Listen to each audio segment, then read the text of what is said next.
Он покорил миллионы сердец в игре в кальмара и получил «Золотой глобус». Но через год оказался в центре скандала, который разрушил его жизнь. Правда ли он виновен или это трагическая ошибка? История взлета и падения Айон Су, от которой невозможно оторваться. Задолго до того, как миллионы зрителей по всему миру увидели его в роли добродушного старика с номером 001, Айон Су жил совсем другой жизнью. Он родился в середине 50-х годов в Южной Корее. Время было тяжелое, страна только начинала подниматься после войны. Детство его прошло в бедности, но именно эти годы закалили его характер. Мальчик рано понял, что настоящая ценность не в богатстве, а в людях, которые тебя окружают. Он увлекся литературой, а позже театром.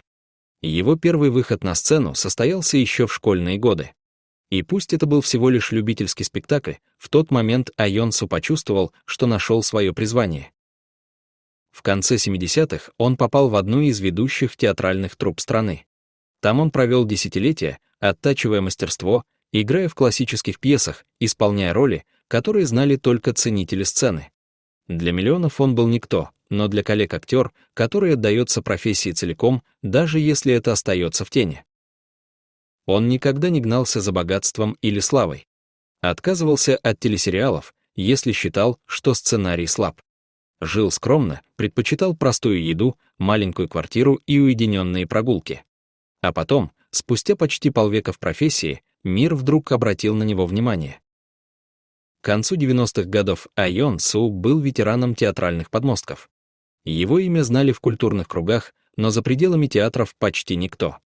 Он десятилетиями играл в постановках по Чхве-Ин-Хо, Шекспиру, Чхве-Чжин-Хо, отдавая каждой роли все сердце.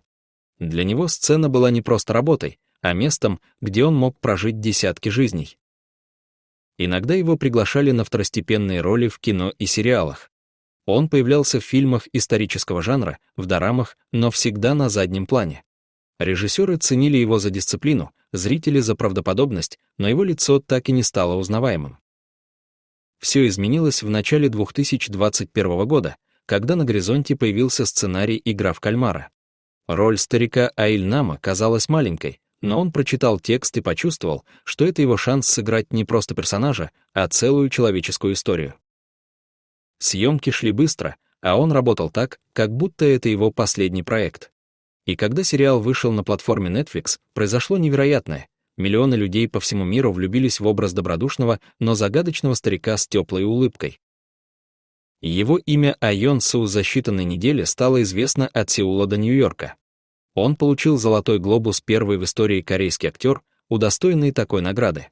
Пресса называла его королем Netflix, а он сам тихо говорил в интервью: «Я всего лишь актер, который всю жизнь делал свою работу».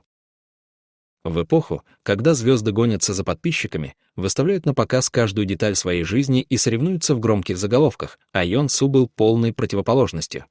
Он никогда не вел страницы в соцсетях, не участвовал в реалити-шоу, не давал интервью о романах или скандалах. Друзья шутили: Айон Су умеет исчезать. После спектаклей он мог просто уйти домой, минуя шумные вечеринки и светские сборища. Он ценил тишину, простоту и собственное пространство.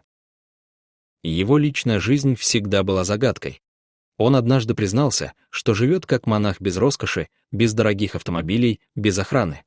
Многие годы он ухаживал за родителями, а потом за больной сестрой, не афишируя этого. Возможно, именно это и стало причиной, почему он так долго оставался в тени. Он не стремился в центр внимания. Для него искусство было важнее славы, а признание публики не самоцель, а лишь приятный бонус. Триумф, который пришел слишком поздно. Для Айон Су слава пришла тогда, когда он уже не ждал ее. После выхода «Игры в кальмара» мир узнал о ветеране корейской сцены, и ему начали поступать предложения о съемках, рекламе, интервью. Получение «Золотого глобуса» стало вершиной его карьеры и символом признания, к которому он шел десятилетиями. Но резкий взлет имел и обратную сторону. Жизнь, которую он привык проводить в тени, оказалась под пристальным вниманием публики и прессы.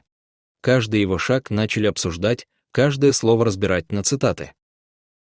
И именно в момент, когда все казалось безупречным, произошло событие, которое изменило его образ в глазах миллионов и запустило обратный отсчет его славы.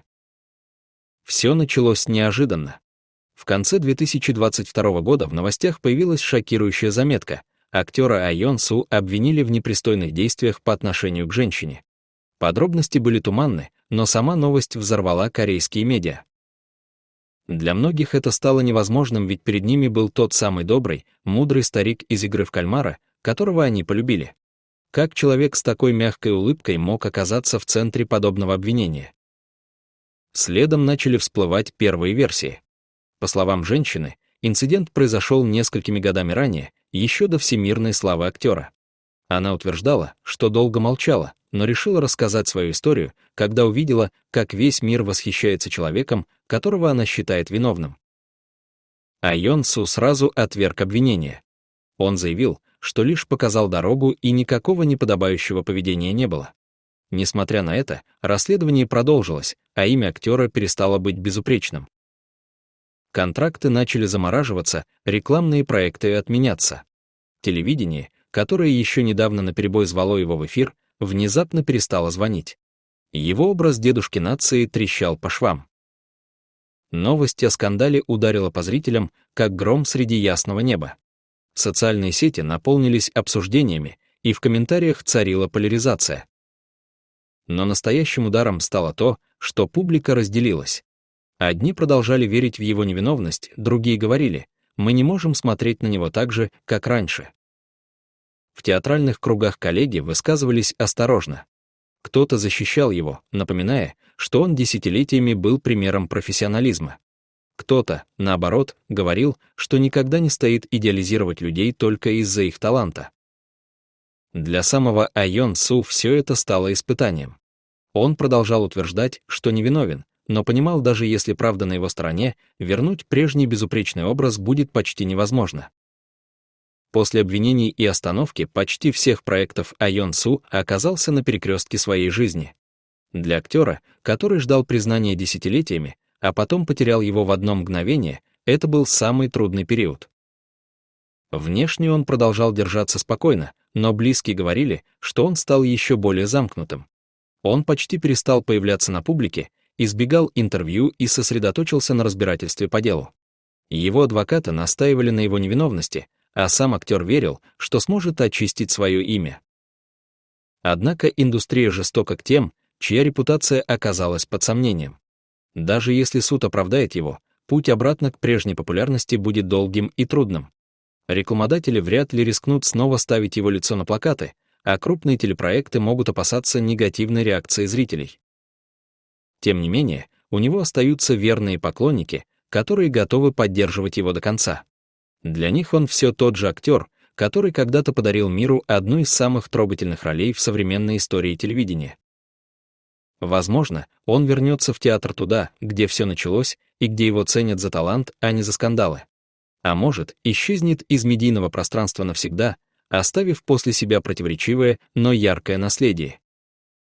Одно можно сказать точно: каким бы ни был итог, история Айон Су останется уроком для всей индустрии о том, как один человек может подняться на вершину и в одно мгновение потерять все.